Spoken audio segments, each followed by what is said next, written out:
Here we are, Monday, April 29th. This is the Stop Me project, and today we're going to talk about the Ragnar relay that I participated in last weekend, last Friday and Saturday, April 19th and 20th. For those of you that aren't familiar, the Ragnar relay is a 195 mile relay race. And the team that I was a part of was part of the 12-person team. We were a mixed team, so we had males and females. And the race was the SoCal Ragnar, which went from Huntington Beach to San Diego. And it's an interesting event for a lot of reasons. Number one being that I had just returned from an extended layoff when I was away down in Peru. I wasn't doing any sort of activity, wasn't training, wasn't running, and then came back and had a couple days to shake out my legs, get my legs back underneath me, and then was off running. Had 3 legs, various distances, the longest being 8, the shortest being just under 4 miles, and ended up running about 18.5 miles over the course of about 20 hours or so. So it was interesting to say the least, but I really enjoyed the experience. I had done a 24-hour relay on a 5-person team back in 2009, maybe 2010. Yeah, I think it was 2010 in Philadelphia. That one particular race, we were running a loop, so we were all in the same location. Whereas with the Ragnar, you're in a van and you're driving from exchange zone to exchange zone. So adds a little bit dynamic to it. On top of the fact that you have 2 vans, so van number 1 didn't really get to meet or hang out with any of the people that were in that van. So whereas when we were in Philadelphia, we were all in the same spot, so if we weren't running, we were hanging out with the other people we were running with, which was cool because I didn't know any of the people that I ran with other than one friend from college. So I got to kind of become, friends with a bunch of strangers in a quick period of time. And the old saying is shared suffering is a great way to solidify a friendship. And having come out of the jungle of Peru with 20 other strangers, and you're suffering for 7 ayahuasca ceremonies, you become a pretty close-knit group pretty quickly. So it's kind of similar experience in the van, with everyone getting into it and doing their thing and running their legs. But while you're in the van with people, you're hanging out, you're talking, and just having a good time. So for me, I enjoy the experience. I had a great time. I find that with depending on, I guess, the group that you're with or who you're running with, the competitive aspect of it can not be as great as when you're doing things solo or individually. So even though I hadn't been running or hadn't run in 2 weeks, I went into it with a much greater relaxed attitude because the people that I was running with, I knew we weren't although we were taking it seriously, I don't think anyone at any time thought that we were going to be a top contender. And if they did, that's fine. I didn't go into it with that approach, and I think part of it was that I knew that I was the fastest person on the team, so no matter what I did, it was going to be gravy, because it was going to be most likely going to be faster than what the other people were doing. So I went into it with a pretty laid-back attitude and just wanted to go out and have fun and get some running in, and see some different parts of Southern California that I haven't seen before. So leading into it, though, I started to develop a little bit of, I guess it's plantar fasciitis, and I started to notice it towards the end of my training before I left for Peru. And knowing that I was going away to Peru and not going to be running, and knowing that I was going to come back to have to run a little bit, I tried to stockpile some time on my feet and some miles, just thinking that would leave me in a better place had I not kept up with the training leading into Peru. So I had a little bit of plantar fasciitis before I left, and then without having run at all, it had gone away and subsided. And on top of that, for the 2 weeks that I was down there, when I wasn't in the city, I didn't have shoes on. So I went a good 12 days, 13 days without shoes. And then to come back and then put the shoes on and go run Wednesday and Thursday, and then have 3 legs of 18.5 miles or so at a pretty decent clip, even though I was not taking it as a competitive environment or a competitive outlook. I still wanted to put my best effort out there, and still wanted to run hard and give it a go. And unfortunately, pretty quickly into the warm-up for my first leg, I started to feel the tightness in my foot, and knew that I was going to be in for a long 24-hour stretch. I didn't want to not go through with it, having people there that are depending on me. So I started my first leg, and within the first mile of that first leg, my foot was pretty tight, and it was uncomfortable. But at the same time, I've run through and have dealt with much greater, much more painful issues. So I just kind of rolled with it. So my leg started in, I guess we were in Irvine. Again, I'm not too sure on the particulars, being that I was asked to get in on this, and knowing that I wasn't taking it all that seriously, I didn't really put too much effort into knowing the course that I was running, or how far the legs were. I was just kind of going to show up and wing it, and again, just try to have fun and enjoy the experience. So the first van, they ran the first 6 legs from Huntington Beach down towards the Irvine area, where they would hand off to us, and we would take the next 6 legs. And I was the first leg for our van to run each time when we traded off with van 1. So my first leg was 8 miles, and I felt pretty good. It was pretty warm, and I think also being down in Peru and dealing with a much more humid environment when I came back to Southern California, the dryness, I could definitely feel that, and I was very my nose, my nasal passage was pretty dried out, and just had a overall feeling of just a cotton mouth the whole time. And I did have my water bottle with me, and just went out and ran. I didn't have a GPS or anything, so I couldn't tell you how fast I was running, what my pace was, anything like that. But it felt good, and other than the foot bothering me, I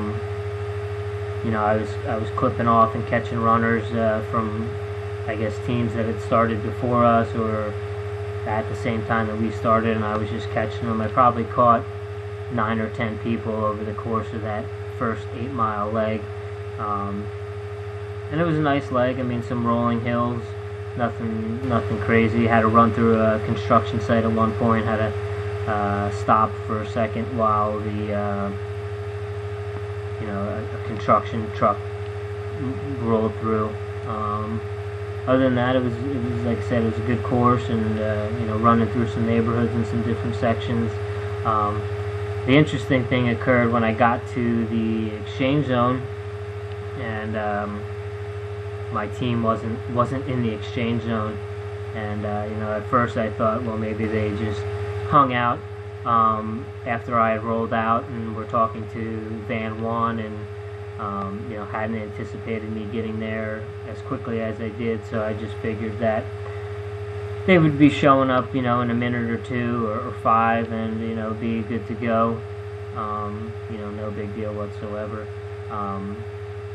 I split my time on my watch so I could see actually how long it was until they showed up. And after about 5 minutes, they weren't there. I briefly got in that kind of what the fuck mode. My competitiveness kind of kicked in a little bit for a second, and I caught myself and realized that me being aggravated or me getting hot under the collar wasn't going to do anyone good, especially myself more than anything. And the last thing I want to do is fly off the handle when they do show up and give off this impression that I'm a complete dickhead to these 4 other strangers in the van, because I only really knew one person that was in my van. Everyone else was, I'd met them either the morning of or the day before. So it was a good test from the universe. After my ayahuasca experience, one of the things that one of the intentions I had was to kind of release some of the negative energy that I harbor, and my quickness to easily get aggravated by things. And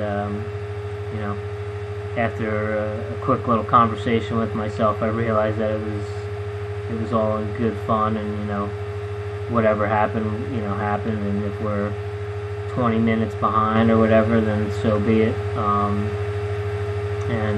So I just was kind of hanging out. Luckily, I had a honey stinger gel on me, so I just sucked that back, and there was a woman there that was nice enough. She gave me a bottle of water, and I just kind of hung out and waited. And I had a couple of people that said, why don't you call your van to see where they're at? And I was like, I don't know what you want me to call them with. I don't have my phone with me.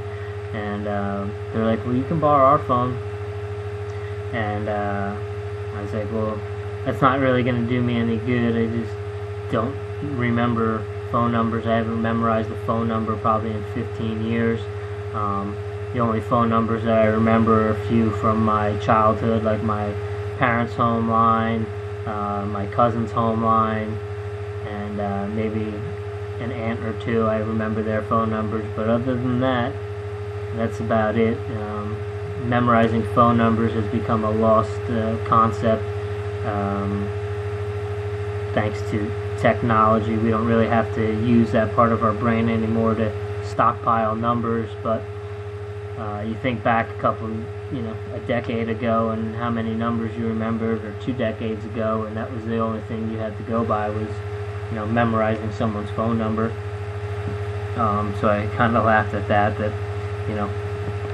I should have thought maybe to write down someone's phone number on my arm or something with a Sharpie, or maybe I should have brought my phone with me and had that. But anyway, so it turns out that the van that I was in, they went to the wrong checkpoint. They went to the next checkpoint, and they kind of had the same sort of realization that I did, was that there was another guy in my exchange zone that was waiting, not as long as I was, but he was still waiting. We were kind of sort of chatting it up a little bit and laughing, and he was fortunate enough to have his phone on him, and he called his team and found out that they were at the wrong checkpoint, and that he just had to wait for them to show up. And so it turns out that's what my van had done, and they were actually at the other checkpoint, and were making fun of that team that went to the wrong checkpoint, like, oh, what a bunch of boneheads, they went to the wrong checkpoint. and then they kind of realized that, hey, Rich should have been here by now, and then they finally came over and picked me up, and we handed off to the next leg, and off we went in the van. And it was interesting or funny because they were very apologetic about it, and I was very kind of whatever, no big deal. It is what it is. It happens. Let's just go press on and have fun and make sure we don't do it again. So it was good to see that kind of reaction to the whole situation, because I know had it been years in the past, or different type of event, I might have lost my shit a little bit and went off on some people. But I was glad that I kept my cool and was just kind of like, yeah, whatever, it's all good, let's get in the van and let's get going. So then we rolled through Orange County and did our 6 legs. Everyone was having fun, and from there we had a break, maybe 4 or 5 hour break, until we had to go again. Maybe 6 hours, I guess it was. So going to the next drop off, where we were to meet up with our team again, we decided that we would stop off and refuel, and our refuel choice was In-N-Out. And so we had an In-N-Out burger. Always delicious to take in an In-N-Out. Knowing that I had to run 2 more times, I tried to keep it a little clean and went a double protein style. For those of you that aren't familiar with the In-N-Out burger or with their secret menu, protein style is when they wrap their burgers in lettuce, so you don't have to do the bun. So I went protein style, tried to keep it somewhat clean, knowing that if I went all out double animal style, that it probably would have wreaked havoc on my gut on the last 2 legs. So from there we went to our exchange zone, and we just hung out and waited and rolled out the sleeping bags and tried to catch a nap before we would start our next run with our van. And so when I did run my first leg, I started at about 11 o'clock a.m. on the 19th. And then my second leg, which was about 3.8 or 3.9 miles, I started at around 10:15. And yeah, it's always fun running at night, and I had a good time. I felt like I was running pretty fast. Was able to click off a few more people, and it was cool because we had to have headlamps, we had to have butt lamps, and I could see blinking red lights up ahead of me going up the hills that we were running. And it's always good just to have the tunes rocking at night and just blasting it and seeing those red dots coming closer and closer and closer, and eventually rolling by someone, scaring the shit out of them, and having them tell you good job, and just giving it right back to them, and off you go. Yeah, so we handed off, and I think everyone in our van, the common consensus was that the night leg was the most enjoyable, the best one. Everyone's seeing pumped after the night leg. And by the time we had started when I started, we were in Escondido, and we made our way from Escondido through towards the coast. And when we handed off and finished up, we rather than going to the last exchange, we headed back over to my buddy Scott's house in Encinitas and crashed out there for a few hours. Got a little bit of sleep, nothing great. It's the best you can do when you're, sweaty and in a sleeping bag, sleeping on the floor. But got a few hours in, and then we went in the morning, about 5 a.m. Got up and went to the last exchange zone for the exchange between Van 1 and Van 2, and that put us in La Jolla. in Torrey Pines area.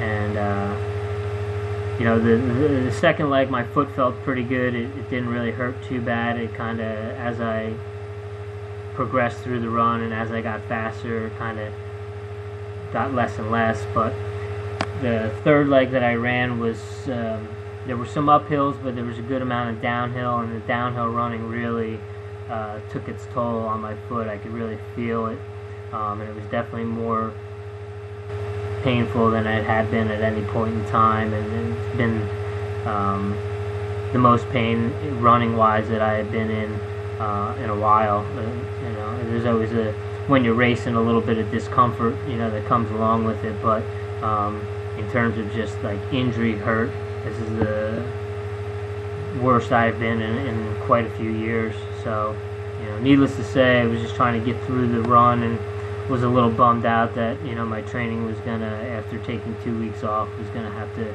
be adjusted a little bit to compensate for the foot problem until the foot problem went away.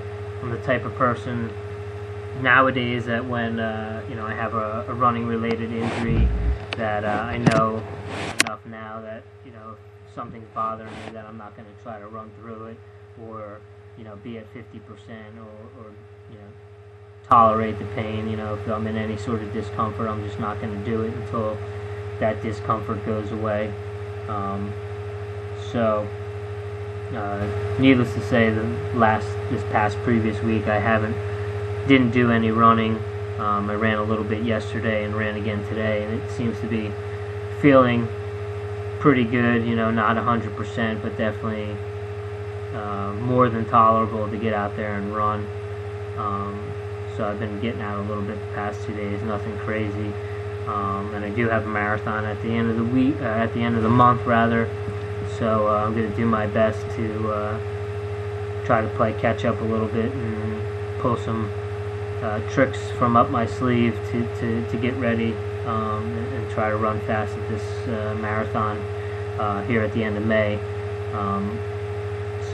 But yeah, anyway, back to the Ragnar. Yeah, I got to run through La Jolla, and it was nice and cool. It wasn't too many people out and about. It was still fairly early, about 6 o'clock, you know, between 6 and 7 o'clock that I ran, so it was still pretty calm through that area. And it was just nice to kind of be out there and be able to enjoy it, even though I was experiencing a little bit of discomfort through some of the downhills. And I just tried to push as hard as I can, but still being comfortable, you know, knowing that it was fairly low-key. I wasn't trying to kill myself either. So we had finished up and exchanged, and everything was going great until our second to last leg. And our second to last leg, unfortunately, within the first maybe quarter mile of his run, was misdirected by one of the volunteers and started to veer off course. And for the next hour, we tried to locate him, tried to figure out what was going on. We had to drop our last leg off at their exchange zone, and then we were trying to backtrack and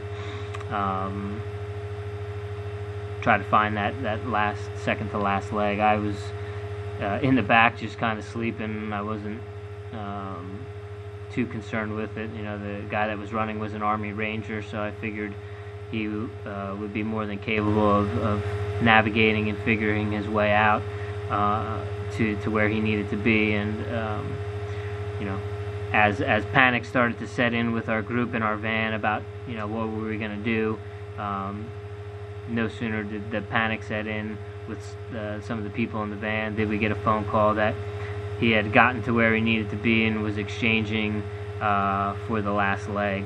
And our last leg was off and running, and that took us to downtown San Diego by the harbor, and we were able to pick up everyone that we needed to and get to the finish line, parked, and see our last leg finish.